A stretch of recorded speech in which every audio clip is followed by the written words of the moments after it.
Radio 1. This is a download from the BBC. For more information, go to bbc.co.uk/Radio 1. The Scott Mills Daily. Thank you to you lot for updating me on what the Radio 1 DJs have been saying this weekend. I tell you what, the weekends are filth on Radio 1 these days. You should tune in. Tell you. Annie Mac, 1:23 on Saturday. That's how I like it, Sue. Keep bouncing. Annie Mac. Revolting. Annie Mac, attractive girl, really hot, yeah? Do you not think, though, she might be a little bit stereotypically Irish in bed? Oh, that's how I like it. Keep bouncing. Top of the morning. That's how I like it, Sue. Keep bouncing. You know what I'm saying? This is a podcast from BBC Radio 1. Hi, Chloe. Hello, Scott. You okay? Hello. I am. I've got a bit of an issue. Right. Scott, I went to the cinema with my boyfriend Saturday night. Well, I say my boyfriend, this guy I've been seeing for a couple of weeks. Okay. We went to see the new Sandra Bullock film, Premonition. Oh, was it like any good? Well, it's emotional in parts, and some bits my boyfriend just started, like, blabbing his eyes out. Like, not even just welling up, proper crying. No. What, in the cinema? In the cinema. It was really embarrassing. Like sobbing? Like sobbing, chapping. It was bad. Everyone was looking. And I put my arm around him to say, like, oh, come on, there, shush now. Yeah, it just never happened. It was so bad. There, shut up. What am I going to do? I mean... I thought you girls are supposed to like a sensitive man these days. Yeah, but not that sensitive. I mean, I've been in the cinema many a time and I've had a tear in my eye, you know? Have you ever cried at Sandra Bullock film? Tell the truth. I don't think it matters what film it is. No, I've never... That wasn't a denial for a minute then. Have you actually cried at a Sandra Bullock film? I found Miss Congeniality 2 extremely emotional. Did you not think Keanu Reeves would save that bus? Was that it? Oh, please don't go below 60, Sandra.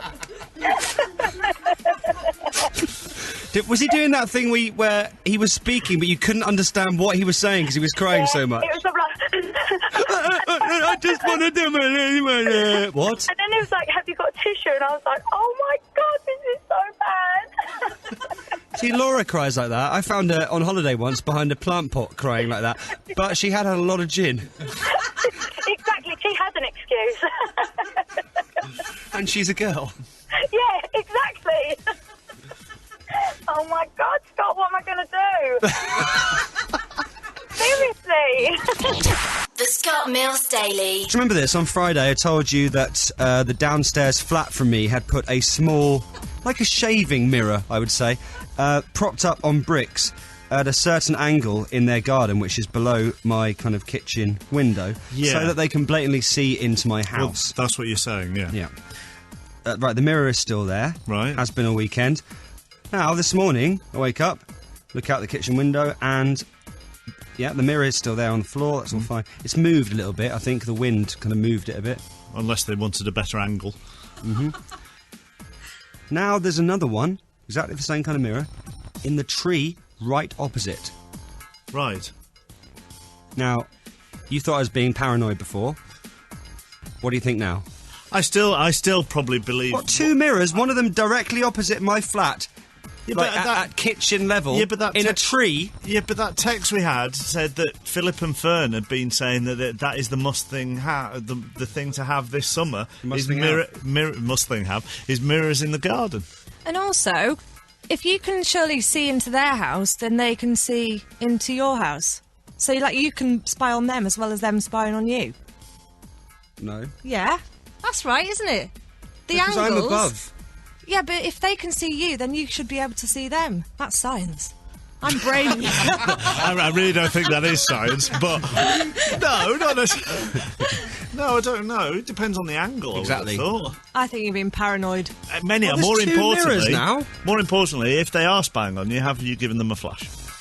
Yeah, I said on Friday I flashed them. Yeah, no, but over the weekend, Oh, have you no, I given them a haven't few done more little treats? No, not anymore. I think you might be going slightly bonkers. Remember, like, Paul Nichols in EastEnders a few years ago covered his whole flat in foil? Yeah, you say you'd be wrapping That's yourself him. in foil. Yeah. Didn't he have a foil hat as well? Yeah.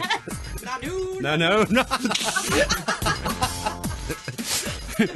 Don't people wear them as well to try and so that when the TV licensing people come round? What? They think. Hang on. Right. People wear foil hats Yeah. for when the TV licensing people come round. No, they cover the foil in TV. I heard that once. They cover They cover their TV in foil. I mean, They cover their TV in foil so it doesn't get picked up by the vans. You have lost it. and wear a foil hat. That's just something that I thought they did. I thought everyone knew You that. believe anything, don't you? Yeah. You really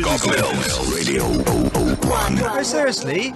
Hello, Hello. Who are you? I'm Claire. Where are you, Claire? I'm in Wiltshire at the moment, in Swindon. What are you saying? Well, I've got a crier as well.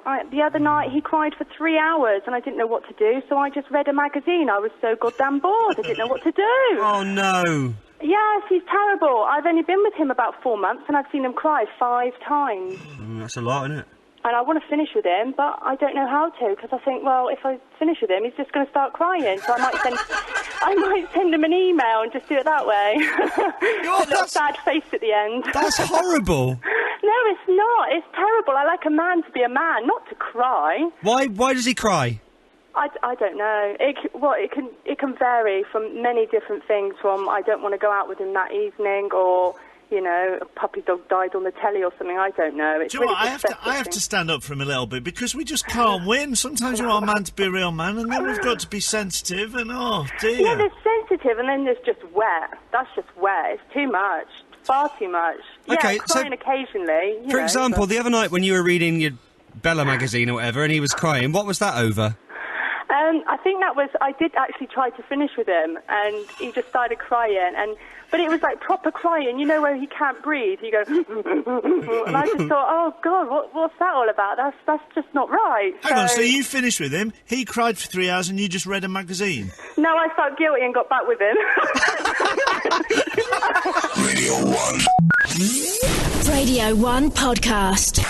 You see, on unofficialmills.co.uk, they found a story from the Scotsman newspaper. A couple in Aberdeen wrapped their television in a parcel of tinfoil to try to avoid paying their licence. You see, I'm not going mad. I thought Geek World would know something about this. That doesn't surprise me in the slightest. They believe the silver foil would make their set invisible to high-tech detector vans. Yeah, but if you're driving the detector van round, then even if your TV has tinfoil on it, surely if you just looked up on the roof, you would see an aerial. Yeah. Or a satellite dish. Or and that would be a bit of a clue. Alternatively, you could try turning the TV off, of course, because you wouldn't be able to watch anyway, because it's covered in foil.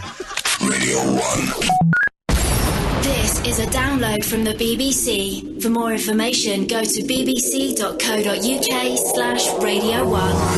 The Scott Mills Daily.